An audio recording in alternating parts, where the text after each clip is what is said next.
कभी कभी समाज की बनाई हुई परंपराएं इंसानियत से बड़ी हो जाती हैं और उन परंपराओं की आड़ में न जाने कितनी जिंदगियां बर्बाद हो जाती हैं।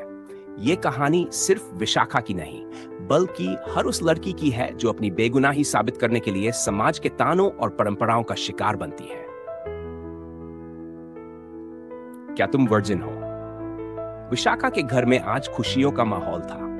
एक बड़े खानदानी परिवार से उसे शादी का रिश्ता आया था।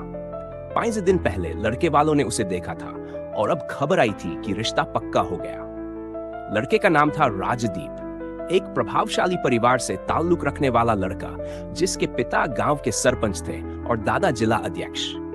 राजदीप खुद एक बिजनेसमैन था और देखने में स्मार्ट भी। विशाखा एक साधारण मध्यम वर्गीय परिवार की लड़की थी, बीए पास, संस्कारी और सुंदर। जल्दी ही शादी की तारीख तय कर दी गई।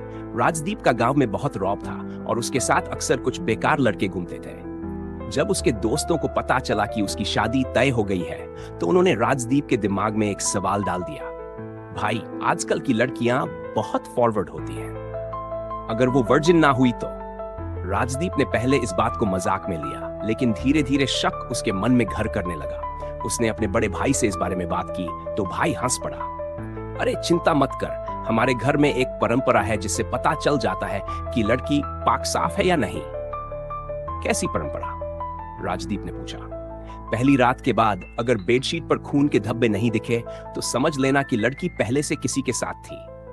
राजदीप को यह सुनकर संतोष हुआ। अब उसे अपनी शंका दूर करने का तरीका मिल गया था। शादी और पहली रात का सच। शादी धूमधाम से हुई। विशाखा को नए परिवार में डलने का समय भी नहीं मिला था कि पहली ही रात उसके सामने उसकी जिंदगी का सबसे बड़ा इम्तिहान आ गया।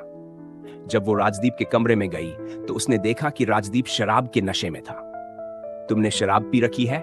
विशाखा ने आश्चर्य से पूछा।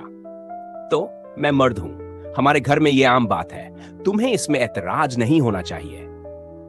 विशाखा को यह सुनकर अजीब लगा, लेकिन वो चुप रही। तभी दरवाजे पर दस्तक हुई।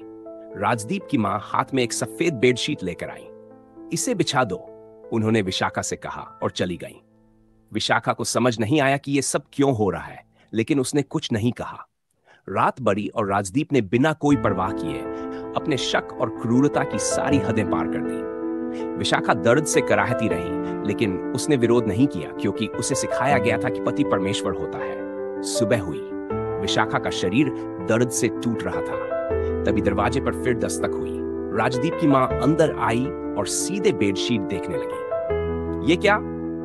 उनकी आंखें गुस्से से लाल हो गईं। बेडशीट सफेद थी। राज, ये लड़की कोरी नहीं है, इसे घर से निकाल दो।